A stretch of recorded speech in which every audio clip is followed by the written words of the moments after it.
beşerde. Yönü onun şişecek gecesi var eceti. Vakti yanıp kalındın kımmattırla bakası. Dayza aydayın bulursun benim kaynım. Dayza aydayın bulursun benim kaynım.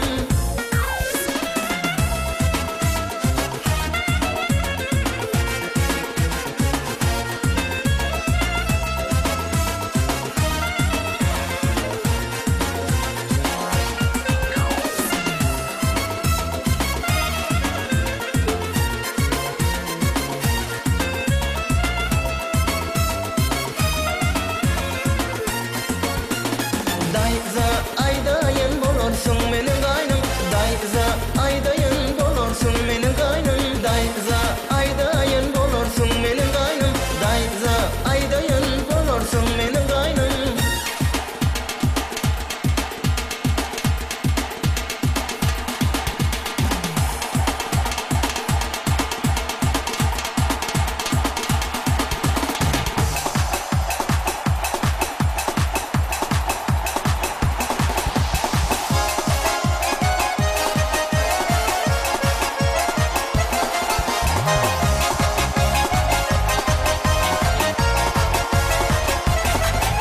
Vak gelmedi aşığım, otturmorun aşığım. Bilmedim didayda canarımın edaşını. Vak gelmedi aşığım, otturmorun aşığım. Bilmedim didayda canarımın edaşını. Aktayla can, alarım senin kıydın. Vaktayla can, bulursun benim kaynım. Aktayla can, alarım senin kıydın. Vaktayla can, bulursun benim kaynım.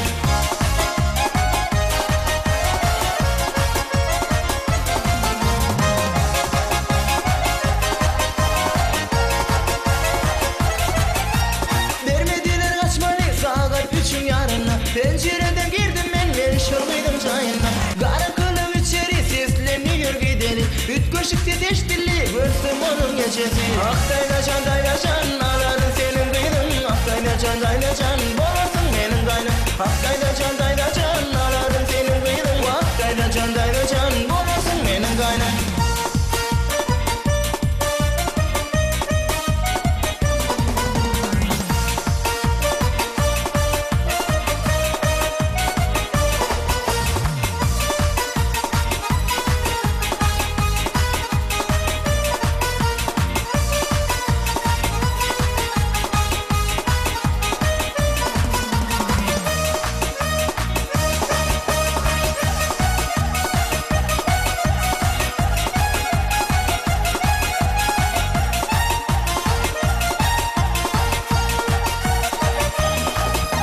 Sevgilimin şişecek gecesi var eceti. Vakti yanıp kalındın kımmattırla bakası. Çok ileri uğrattım ecemi geleceğimi. Radimonla kakası gürlüme diyecesi. Aktayla can, alarım senin kıydın. Vaktayla can, bulursun benim kaynım. Aktayla